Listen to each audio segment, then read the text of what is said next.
common sentiments are that the priesthood was taken from the earth and that the gospel was shattered into many pieces and human tradition corrupted the church and so on. See, these are common smears that are hurled against the church. And typically, when these smears are hurled, they are against the Catholic Church.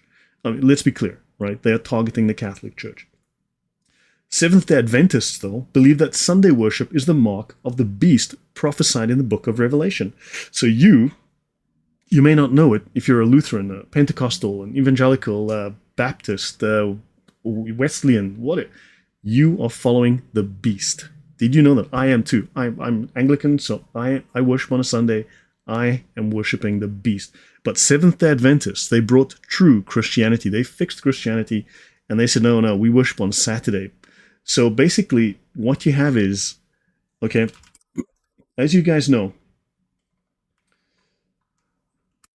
666 is the number of the beast. Fortunately, my number is 668. So as you know, this is the number of the beast. Luckily, my church's number is 668. 668 is the neighbor of the beast. So fortunately, my church uses number 668. So we're just the neighbors of the beast. We don't have the number of the beast. Thank heavens. So these Seventh-day Adventists believe that anyone who worships on Sunday is worshipping the mark of the beast. And SDAs thus believe that the mark of the beast is associated with Sunday worship, which is a counterfeit of the true Sabbath, which is Saturday. Great. And the Didache, however, which is very likely the very earliest and the oldest catechism of the church, and the very earliest written church document that we have, tells explicitly that Sunday is the Christian day of worship. So historically, this destroys this SDA argument.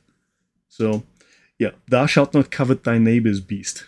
You're right. I don't. I just live next to the beast. I'm not the beast. I just live next 668. So now heretics, of course, love the Great Apostasy. The church age is a term that refers to the time period after Christ's ascension until about the 1500s. So evangelicals often believe that the church went off the rails during this time and thus needed reform. So all they had to do was not sell indulgences. And of course, that's all Luther said. Luther said, just don't sell indulgences. And once we stop selling indulgences, we're all good to go. We all know that's not true. Luther tried to absolutely shatter and destroy the Catholic Church. He introduced an entirely new religious concept. This was a religious revolt. He tried to introduce a completely new way of seeing religion. So this wasn't just a little thing about indulgences. And even the story about indulgences is not exactly 100% correct, let's say. Yeah. Okay, so Mormons, for example, believe in a latter-day prophet who restored the true faith, just like all of these other guys. Many Protestants consider Catholicism a cult, and this is very true, with goddess worship, with Mary being a goddess. And they believe in the Great Apostasy theory. Now, the belief in the Great Apostasy has been characteristic of restorationist tradition of Christianity, which includes unrelated restorationist groups emerging after what they call the Second Great Awakening. And you've got groups that with names like the Christadelphians, right, the Brotherhood of Christians. You've got the Latter-day Saints, the Jehovah's Witnesses, and a group like the Iglesia Ni Cristo, right? Now, they all claim, all of these groups claim that the Catholic Church made changes using claims of tradition and not from Scripture alone, incorporating paganism into Christianity. Now, the problem is if you list these hundreds of groups and list their claims, they none of them get the same claims. None of them get it right. They're all making up their own story. So there's no consistency. Now, this is all their way of asserting authenticity by undermining their opposition, this opposition being the Catholic Church. And do you see attacks on first century Baptists? And this is a historical question. As much as it's funny or humorous, do we see attacks on first century Baptists? Do we see attacks on first century Lutherans? Do we see attacks on first century Calvinists? No, we do not. We only see attacks on first century Catholics.